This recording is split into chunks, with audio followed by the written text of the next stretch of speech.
How do you overcome imposter syndrome? Listen to this episode, find out what I'm talking about. Welcome to another episode of the Wedding Business Solutions Podcast. I'm your host, Alan Berg, speaker, author, sales trainer, website reviewer, here to help you in your wedding and event business sell more, profit more, and have more fun doing it. Enjoy this episode. I got a listener suggestion about overcoming imposter syndrome.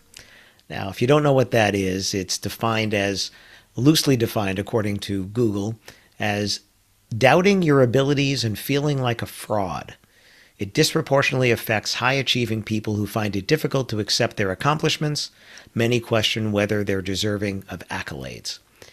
This happens to a lot of people. It happens to actors and musicians. It happens to people in all kind of businesses and actually all parts of life, where people are feeling like, wait a minute, why am I so popular? Or why do I get these awards? Or do I really deserve these things that I'm getting here?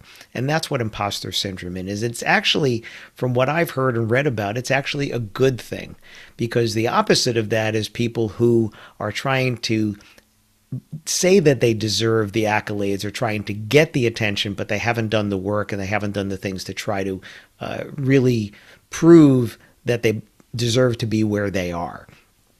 There are people in our industry that are both ways on this. There are people with imposter syndrome that are like, gee, why is everybody following me? Well, what am I'm just doing my job here, right? And that people love what they do and they're trying to elevate them. And then there are other people who are out there touting themselves and they haven't really necessarily done the things that some other people have done to deserve the accolades, but yet they want to get those accolades there. So I know I've had this myself. I remember there was one point a bunch of years ago, quite a few years ago, where I kind of looked myself in the mirror and said, why you? Like, what makes you the expert? What did you do? Because a lot of what I've learned, just like many of you, I've learned by doing.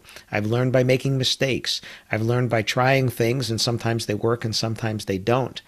And there was no certification for me. I mean, yes, I'm a certified speaking professional and global speaking fellow, but in terms of the sales knowledge that I have, or the way that I teach people, or things like that, I didn't go to school for that. We're all a product of all of our experience and all the things that we've done. And I remember asking myself that question. So why you? Why are you the one that's being asked to fly around the world and speak about the business of weddings and events and in the different jobs and things that I've had? And that was my imposter syndrome moment. And I'm sure I've had others throughout the years, but there was a big one there, a big reflection, self-reflection thing where, why me? Why am I the one that's been given these particular opportunities?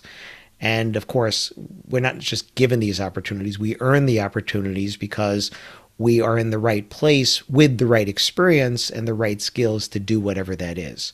I've mentioned this on another one. The Roman philosopher Seneca said that luck is when opportunity meets preparation, right? So the opportunity we were able to see, but we were also prepared to take advantage of that opportunity.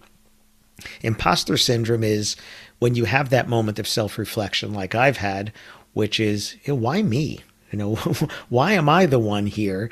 And, why are people treating me this way or giving me these opportunities when there would seemingly be other people that could also have these things? So what have I done? And really what it is you've earned that. You've earned it getting there. And the fact that you have imposter syndrome means, to me, I feel it means that you've earned it honorably because you've done the work and you've done the things that put you in the position to be able to get those accolades or to get those opportunities there, as opposed to just saying you want them. You've actually already done the work without necessarily going for that particular goal, the opportunity handed to you. Same thing with me. I've spoken in many countries, 14 countries so far, and those were opportunities that came to me because of the other things that I've done, which allowed me to be in that position to earn that right to do that. Now, I can still pinch myself and say, why does somebody want to fly me to Dubai or to India or to Australia, or I'm headed to the UK at the end of this week? Why?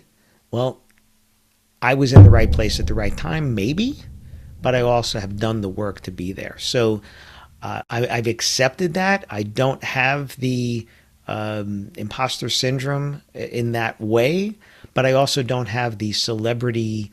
How would I call this? My goal is not celebrity. I don't do what I do for the attention. I do what I do for the results that people get because of what they hear from me, read from me, watch, whatever it is. That's why I do what I do. Anytime I've put the money first, it hasn't worked out for me. So I never put the money first. The money comes because of the value that I bring to others. That's a life lesson I learned a long time ago. Put the money first. It's a disingenuous goal for me. And, maybe, again, that's why I can have the imposter syndrome and say, well, gee, people are paying me this much to speak or train or whatever it is. But I've earned that through what I've done and the results that I've provided to people. So I'm comfortable with that now.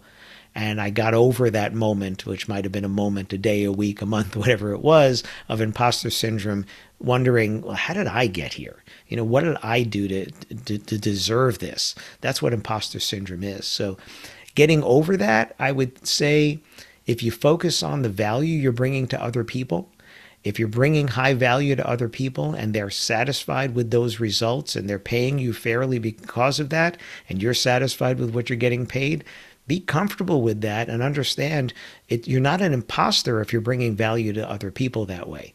You're an imposter if you're saying that you deserve the accolades, but you haven't done the work and you don't deliver the results. That's a real imposter. But if you're delivering the results and you're happy with it and the customers are happy with it, you're not an imposter. You are unique. You are who you are. I hope that gives you something to think about. Thanks for tuning in to this episode of the Wedding Business Solutions Podcast. Full transcripts of this and every episode are available on my website at alanberg.com. And if you have any questions about anything in this episode or any of the episodes, or you'd like to make a suggestion for a future topic or a guest for one of my dialogue episodes, you can email me directly at alan@weddingbusinesssolutions.com. Please subscribe to this channel, post a review if your platform allows it, and if you don't get email updates of the latest episodes, as well as upcoming workshops and masterclasses that I have, you can join at connectwithalanberg.com. I look forward to seeing you on a future episode. Thanks.